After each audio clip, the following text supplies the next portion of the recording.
que já percebeu que Jesus não falava em línguas. Você deve ter percebido isso. O tema da pregação de hoje é fé no estilo de vida. Jesus não tinha ao falar em línguas no seu estilo de vida. Jesus não falava em línguas. E alguém até pode falar assim: para que eu vou falar em línguas se Jesus não falava? Porque Jesus, ele é o maior modelo de fé. É ele quem determina o nosso estilo de vida. Então, se Jesus não falava em línguas, por que eu tenho que falar? Não é verdade?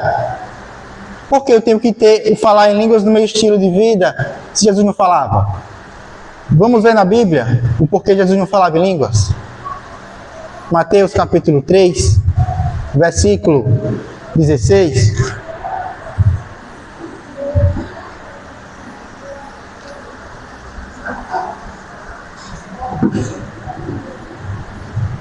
Mateus capítulo 3, versículo 16. Vamos ver o porquê Jesus não falava em línguas. Jesus não tinha o falar em línguas no seu estilo de vida, de fé. Mas a igreja tem que ter. Amém. Mateus capítulo 3, versículo 16. Está escrito: batizado Jesus, saiu logo da água. E eis que se lhe abriram os céus, e viu o Espírito de Deus descendo como pomba, vindo sobre ele. Olha só, nesse versículo aqui, Jesus foi batizado no Espírito Santo. Aí a gente vê nesse versículo que os céus se abriram, o Espírito desceu na figura de uma pomba e pousou sobre Jesus. Nesse momento, Jesus foi batizado no Espírito Santo. Quem aqui lembra do momento em que a igreja foi batizada no Espírito Santo? Em Atos capítulo 2, no dia de Pentecostes, ouviu-se um vento impetuoso e o Espírito também desceu, só que desta vez não foi na figura de uma pomba, foi na figura de línguas como que de fogo. Não foi assim que aconteceu? Então você percebe algumas semelhanças e algumas diferenças entre o batismo de Jesus e o da igreja. Jesus foi batizado na figura de uma pomba, a igreja foi batizada em línguas como que de fogo. E aí, o próprio nome, a própria figura que desceu sobre Jesus e que desceu sobre a igreja é autoexplicativo. Porque pensa comigo, línguas como que de fogo, o nome já diz tudo, é em línguas. É em línguas como que de fogo. E o de Jesus não foi em línguas como que de fogo. Foi na figura de uma pomba. E o que isso quer dizer? Quer dizer que foi batismo diferente?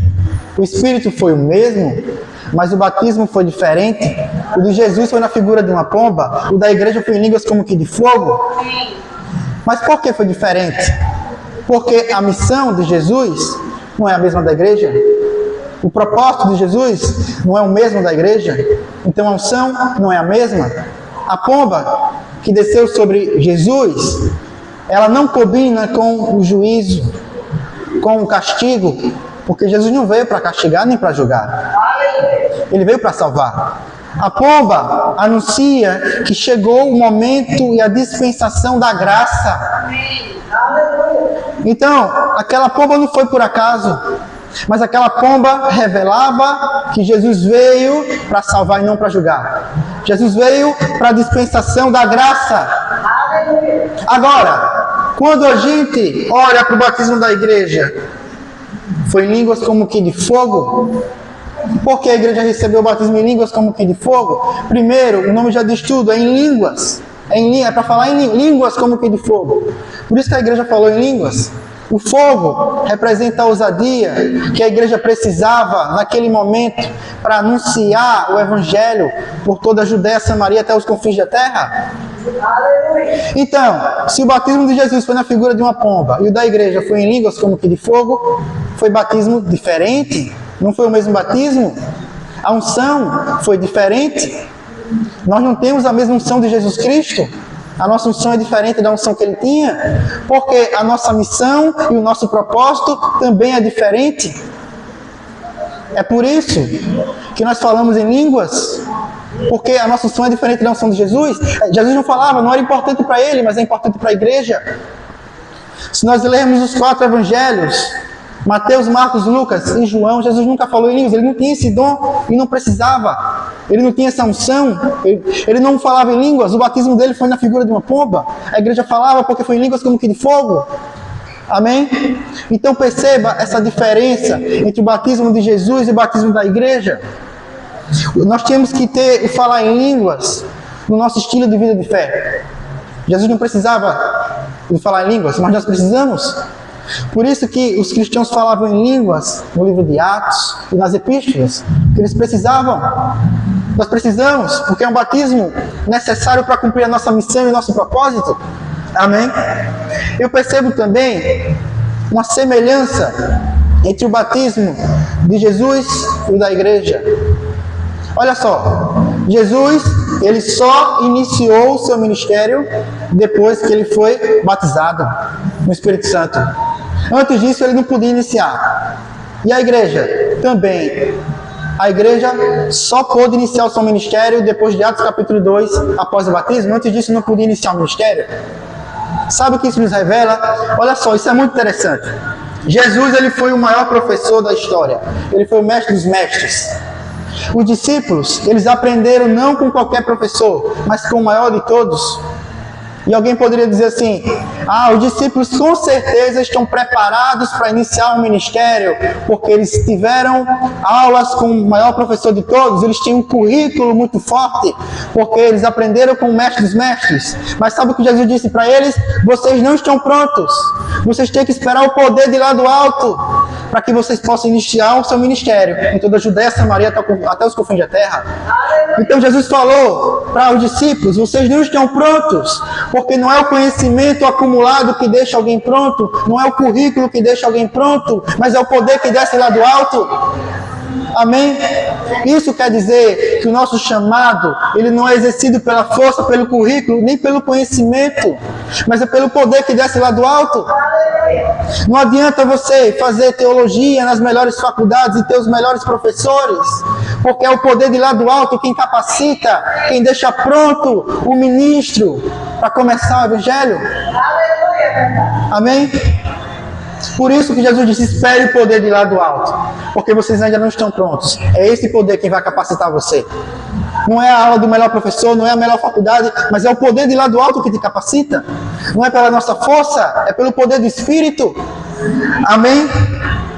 Eu percebo uma coisa muito interessante no batismo da igreja. Todo mundo foi batizado pelo mesmo Espírito Santo. Foi o mesmo Espírito Santo. Foi o mesmo batismo em línguas como que de fogo, mas a graça era diferente em cada um. O Espírito concedia línguas diferentes para cada um. Sabe o que isso quer dizer? Quer dizer que tem pessoas que têm o mesmo chamado de ser pastor, mas a graça é diferente em cada um. Tem pessoas que têm o mesmo chamado, mas a graça é diferente em cada um. Porque a Bíblia fala de uma multiforme graça e não de uma uniforme graça de Deus. A graça não é uniforme, não é a mesma para todo mundo, mas ela é multiforme. O batismo é o mesmo, o Espírito é o mesmo, mas a graça é diferente para cada cristão.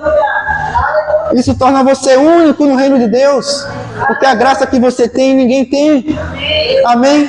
Temos o mesmo Espírito, o mesmo batismo, mas a graça que opera em nós é diferente.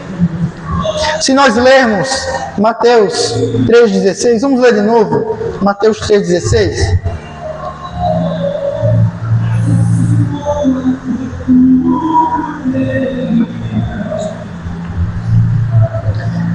Batizado Jesus, saiu logo da água. E eis que se lhe abriram os céus, e viu o Espírito de Deus descendo como pomba vindo sobre ele. Olha só, se lhe abriram os céus se abriram. Nesse momento, em Mateus 3,16, o céu se abriu exclusivamente para Jesus Cristo. O céu se abriu para ele. O céu se abriu e o Espírito desceu na figura de uma pomba. E a pomba não pousou sobre outra pessoa além de Jesus Cristo, porque o céu estava aberto somente para Jesus. De cabeça, eu me lembro outras vezes que o céu se abriu. Eu me lembro, por exemplo, em Atos capítulo 10, Pedro estava orando quando ele teve uma visão, e nessa visão o céu se abriu, e desceu um lençol do céu, e havia em cima desse lençol vários animais, e Deus disse: mata e come. Foi outra vez que o céu se abriu para Pedro. Eu me lembro de Estevão, prestes a morrer, ele teve uma visão de que o céu se abriu, ele viu o próprio Senhor Jesus Cristo naquela visão. Foi outra vez que o céu se abriu. No Antigo Testamento também diz, no livro de Salmo, que a janela do céu se abria e Deus fazia descer por essa janela o maná. Então o maná, ele descia do céu, pelas janelas do céu, segundo o relato de Salmo. Foi outra vez que os céus se abriram. Quem aqui não se lembra de Malaquias 3,10? Aquela passagem do dízimo: trazei o dízimo à casa do Senhor, e eu vos abrirei as comportas do céu, e farei descer bênçãos sem medidas. Foi outra vez que Deus deixou registrado na sua palavra que Ele abriu o céu. Ô irmão, mas deixa eu te dizer uma coisa. No Antigo Testamento, o céu, ele se abria em momentos específicos. Quando Deus queria abrir as janelas do céu, como aconteceu para ele fazer descer o maná, por exemplo. No Novo Testamento, a primeira vez que o céu se abriu foi em Mateus 3,16, que nós acabamos de ler no batismo de Jesus. Só que o céu só se abriu para Jesus, porque o Espírito desceu somente sobre Jesus, então o céu se abriu só para ele. Só que quando Jesus ele ressuscitou, ascendeu ao céu e se assentou à destra de Deus, Deus expandiu essa abertura dos céus à igreja. Então os céus hoje estão abertos para você. Como é que a gente sabe, como é que a gente tem certeza que o céu está aberto para mim?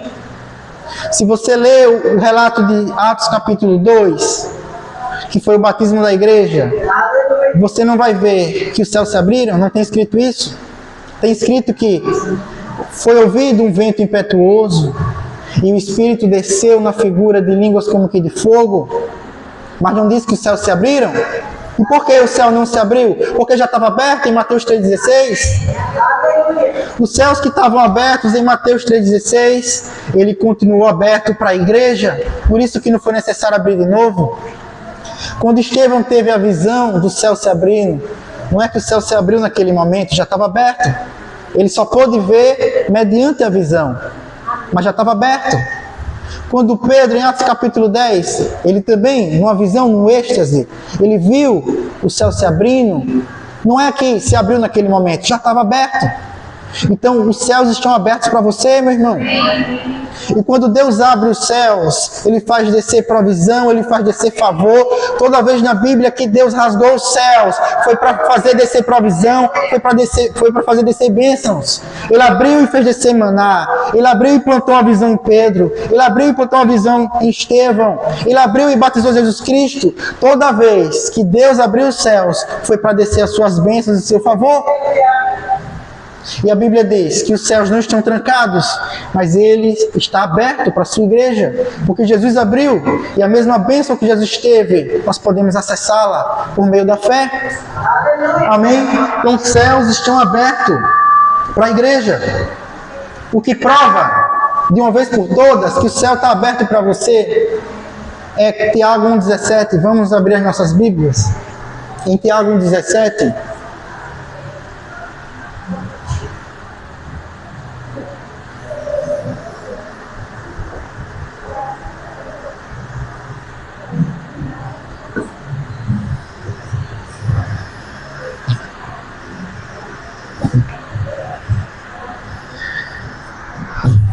Tiago, capítulo 1, versículo 17.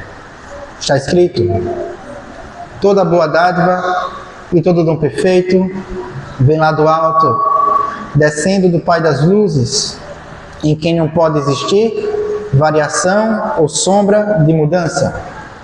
Olha só, pensa comigo. Toda boa dádiva e todo dom perfeito, ela vem do alto e ela faz o quê? Ela desce. Ela desce. Como é que a dádiva vai descer com o céu fechado? Não tem como. Então, se a dádiva desce, é porque o céu está aberto. O céu está aberto para a igreja. E você deveria celebrar, porque se o céu está aberto para você, Deus está disponível a todo momento para enviar provisão para você, para enviar favor para você. A Bíblia diz: toda boa dádiva e todo dom perfeito desce. Desce, meu irmão. E você, eu não sei se você sabe disso, mas você pode pegar essas bênçãos que estão descendo. Você pode pegar pela fé essas bênçãos que descem do céu. Aleluia. Sabe como é que você pode pegar? Vamos ilustrar que a bênção de Deus é uma chuva. Então, vamos supor, vamos criar um exemplo. A bênção de Deus é a chuva, então a chuva está descendo. Se você ficar só olhando a chuva, ela não vai trazer nenhum benefício para você. Você vai ser um mero espectador da chuva. Mas aí, imagina só, você percebe, vai chover. Então, você começa a ter uma atitude de fé. E que atitude de fé é essa? Você prepara a terra e planta uma semente. E aí começa a chover. E aí, aquela sua atitude de fé vai ser regada pela chuva? Amém? Ou, outro exemplo, você percebe que vai chover, e aí você pega uma caixa d'água e coloca no local onde ela pode armazenar a água da chuva. Nesse caso, você teve uma atitude de fé para fazer uso daquela chuva. Você percebe, você entende que é necessário uma atitude para fazer bom uso da chuva? Senão você vai ser um mero espectador e a água da chuva ela vai escoar, ela vai infiltrar, ela vai para longe de você e você não vai fazer bom uso daquela chuva. O que eu quero dizer com isso?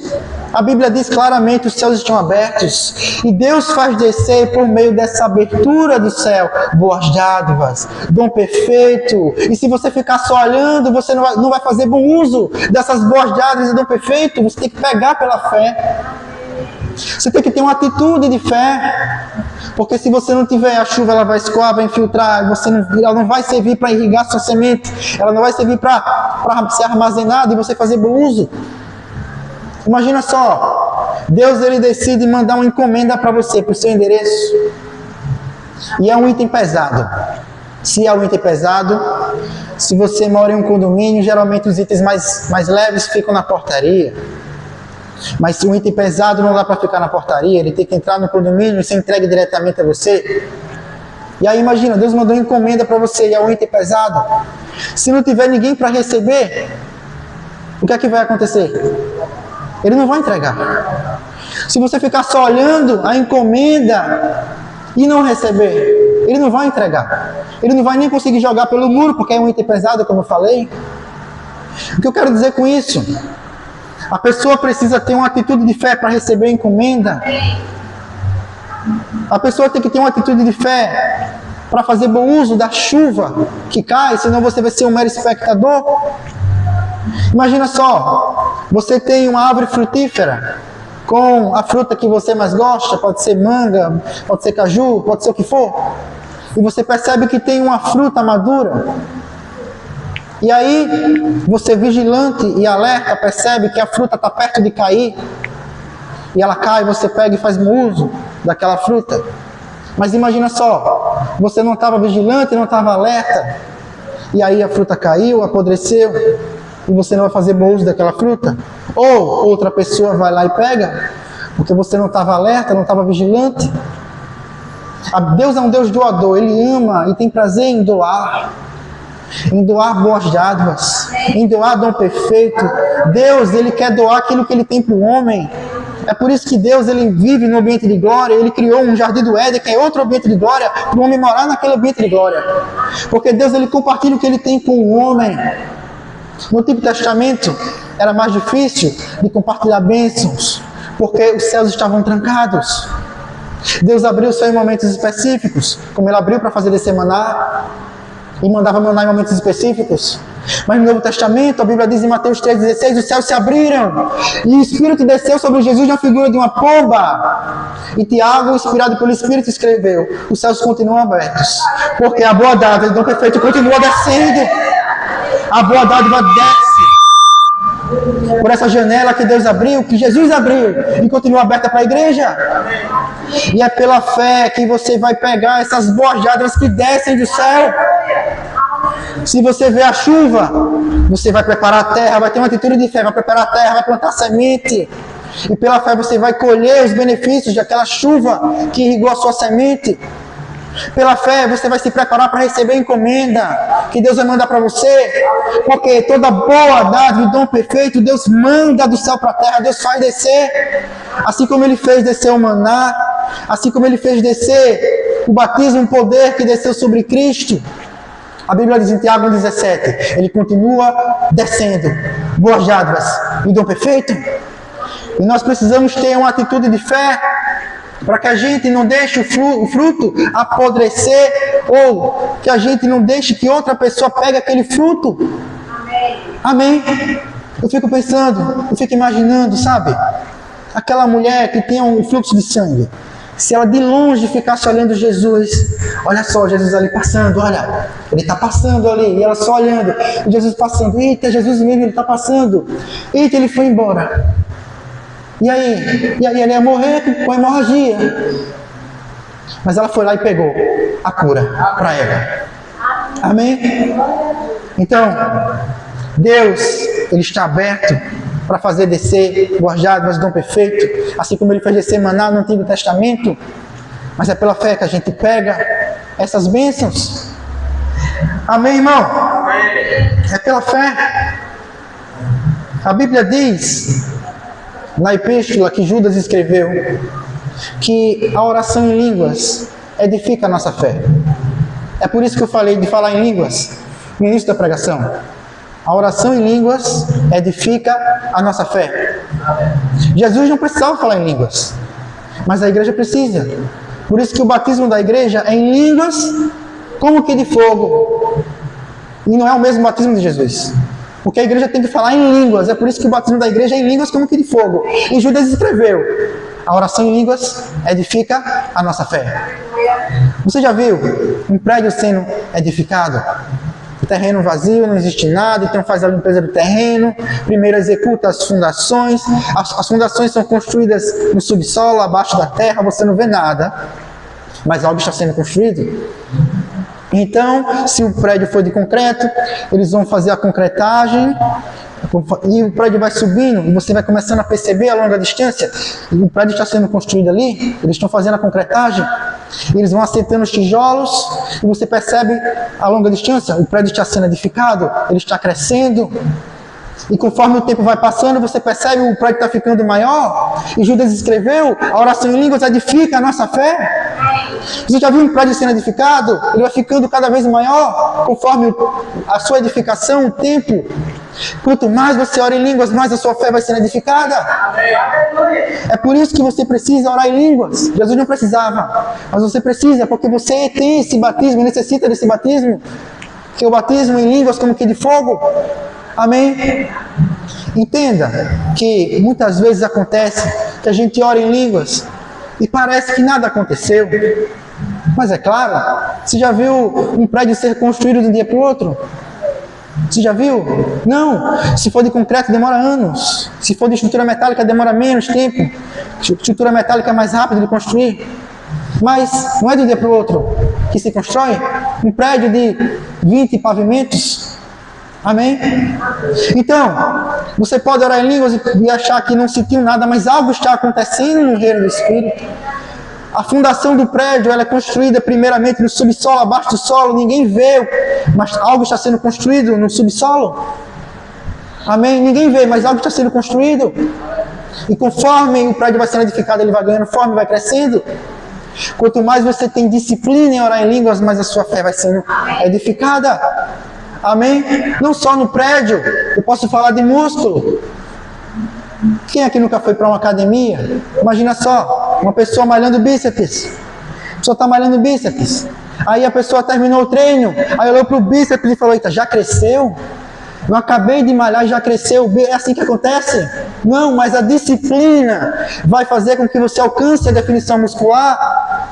Não é de um dia para o outro que você ganha músculo, não é de um dia para o outro que você constrói prédio, não é de um dia para o outro que você constrói uma fé grande e gigante. Mas quando você ora em línguas, algo acontece. Talvez você diga, eu não estou sentindo nada, eu não estou percebendo nada, mas algo está acontecendo no reino do Espírito. Estevão, ele não podia ver. Infelizmente, ele só pôde ver prestes a morrer, na iminência da sua morte. Ele viu os céus abertos. Ele viu o próprio Senhor. Mas os céus estavam abertos o tempo inteiro. Ele não conseguia ver, mas estava aberto. Ele não conseguia ver. Ele só conseguiu ver mediante uma visão, mas estava aberto o tempo todo. Você muitas vezes ora em línguas e não vê nada acontecendo, parece que nada aconteceu, mas algo está acontecendo, porque é impossível entrar na presença de Deus sem que nada aconteça. Amém? Imagina só, você planta uma semente e aí você rega, aí no outro dia você chega e já virou uma árvore. É assim que acontece? Não, mas você tem que regar com disciplina e com frequência, até que ela vai ganhando forma, vai crescendo, até que ela se torne uma árvore. Amém? Então, não é do dia para o outro que uma árvore se forma. O carvalho, por exemplo, ele dura 100 anos para crescer. O carvalho, que aqui no Brasil não existe carvalho, se eu não me engano, mas dura 100 anos para crescer. Mas o carvalho é uma árvore que, se soprar uma tempestade, se soprar um vento forte, ele resiste, porque ele tem muito tempo de crescimento. Se uma árvore cresce muito rápido, é fácil derrubar a árvore. É fácil de derrubar. Um vento forte derruba fácil a árvore. Amém? Não é do dia para o outro que se forma um carvalho. Não é do dia para o outro que se forma um prédio. Não é do dia para o outro que se ganha definição muscular. Mas a disciplina nos treinos, a disciplina na construção, a disciplina de ficar regando todo dia, vai fazer com que a fé seja edificada. Amém? A Bíblia diz, a oração em línguas edifica a nossa fé. Quanto mais você ora em línguas, mais a sua fé vai crescendo e sendo edificada. Mas tem uma coisa que me assusta na Bíblia, de verdade. A disciplina para construir fé é muito pior do que a disciplina para construir músculo, ou do que a disciplina para construir um prédio, ou do que a disciplina para regar uma planta. Sabe por quê? Porque eu me lembro de Pedro. Pedro, ele estava andando sobre as águas, ele andou, deu um passo, e andou, deu outro passo, e andou sobre as águas, deu outro e andou. De repente, Pedro deu um passo e afundou.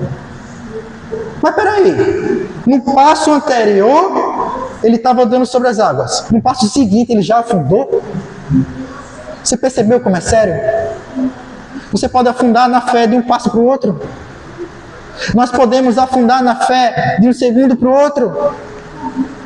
A disciplina para construir a fé é muito mais criteriosa, é muito mais rigorosa do que a disciplina de construir músculo ou de regar uma planta. Se você esquecer um dia de regar a planta, talvez ela sinta e resseque, mas no outro dia, se você continuar regando, você pode ainda resgatar aquela planta. Agora, Pedro, em um passo para o outro, afundou.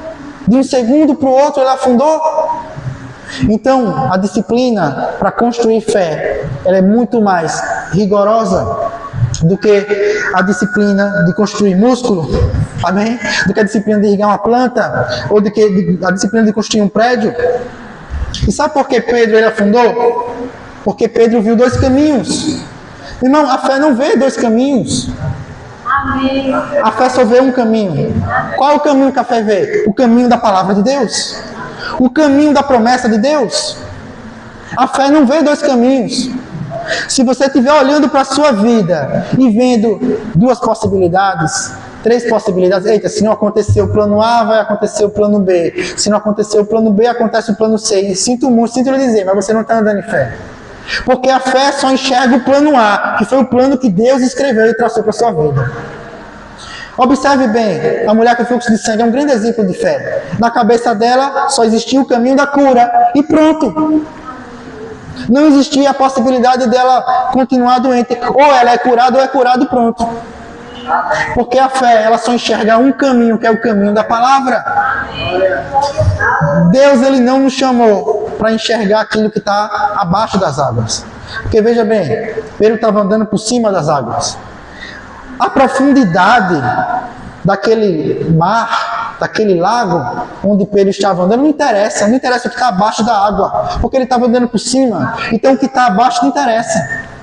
Mas quando Pedro começou a olhar, a considerar outro caminho, além do caminho da palavra de Jesus, ele pensou, eita, eu estou andando sobre as águas, mas também eu posso afundar devido à tempestade. Quando ele começou a enxergar outro caminho, ele afundou. Porque a fé só enxerga um caminho, que é o caminho da palavra. Amém? A fé não admite dois caminhos, é o caminho da palavra exclusivamente. Amém? Por isso que Pedro afundou, porque ele enxergou mais de um caminho.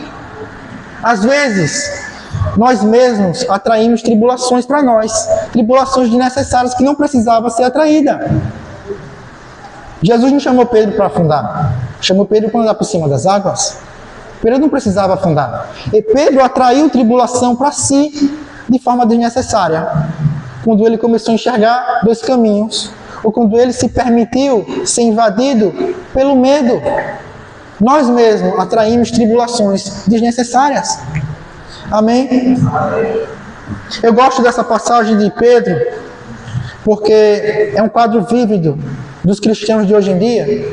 Escuta só, ele estava andando sobre as águas e de repente ele se assustou com as pressões, com as dificuldades e afundou, retrocedeu. É um quadro vívido dos cristãos de hoje em dia, que caminha pela fé e de repente retrocede ou cede às pressões. É por isso que eu gosto dessa passagem de Pedro. E também, outra coisa que essa passagem de Pedro nos ensina é que a fé não é um ato isolado, mas a fé é um estilo de vida. Por que a fé não é um ato isolado? Porque se fosse um ato isolado, no primeiro passo que Pedro deu sobre as águas, ele não precisaria mais de fé para os próximos passos. Se fosse um ato isolado, se a fé fosse um ato isolado, ele só precisaria de fé para o primeiro passo. Mas não, ele precisou para o segundo, para o terceiro, para o quarto, para o quinto, para o sexto passo. Por quê? Porque a fé não é um ato isolado. A fé, ela é um estilo de vida. Amém? Então nós temos que andar pela fé em cada passo, não só no primeiro passo. É por isso que a Bíblia diz, o justo vive pela fé. Está escrito no livro de Abacuque, o justo vive pela fé. E essa revelação, o justo vive pela fé, deveria alegrar seu coração.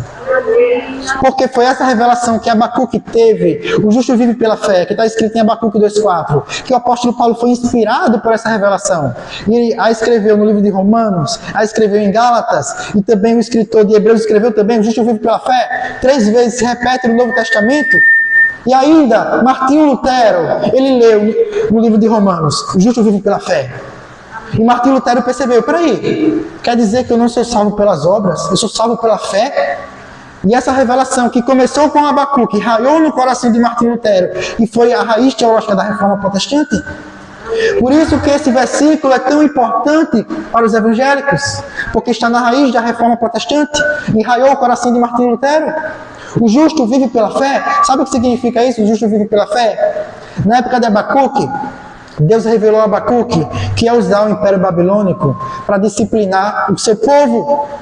E Abacuque não aceitou isso, não entendeu isso e questionou Deus, como é que o Senhor pode fazer uma coisa dessa? Como é que o Senhor usa alguém que é mais pecador, alguém que é pior, como o Império Babilônico, para disciplinar o seu povo? E Deus respondeu, o justo vive pela fé.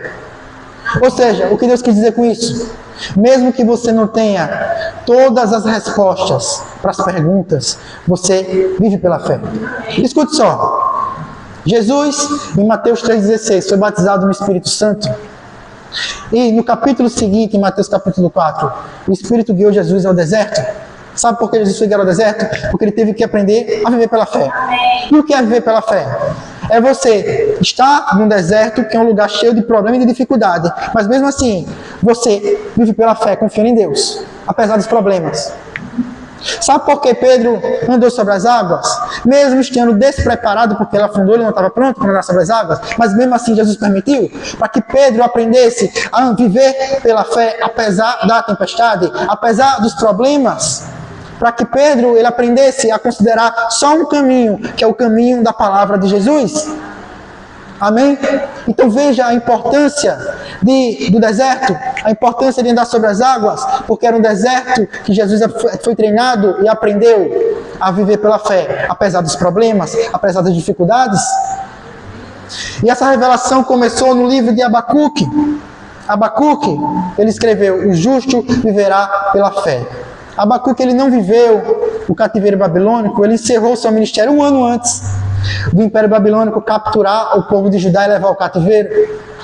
E Abacuque, ele recebeu uma revelação muito pesada e muito difícil de entender, que ele tinha mais perguntas do que respostas. Mas Abacuque entendeu, mesmo que não tenha resposta para todas as perguntas, o justo vive pela fé, confiando na promessa e na fidelidade de Deus. Porque o Espírito Santo guiou Jesus ao deserto. Jesus, talvez, ele não tivesse a resposta naquele momento, mas Jesus sabia, o justo vive pela fé. Mesmo que eu esteja num lugar desconfortável, mesmo que eu esteja passando dificuldade, no desconforto do deserto, o justo vive pela fé, confiando na palavra e na promessa de Deus.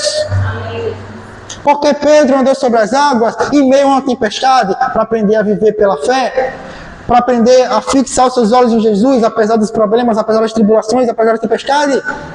Porque o justo, ele vive pela fé. E essa revelação que foi revelada a Abacuque, quer dizer que mesmo que você não tenha a resposta para todas as perguntas, você confia que Deus tem o melhor para a sua vida.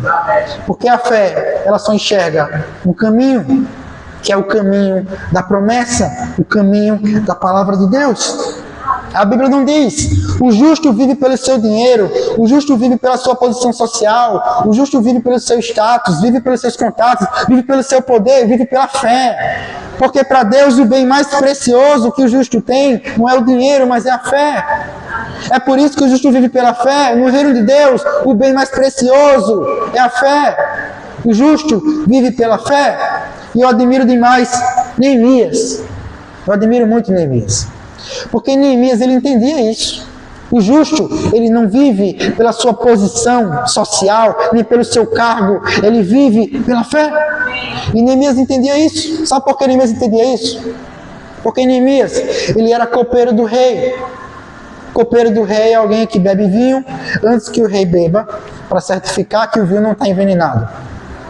Mas pensa comigo, se o copeiro, ele bebe vinho para certificar que o vinho não está envenenado, então o rei está confiando a sua vida nas mãos de Neemias.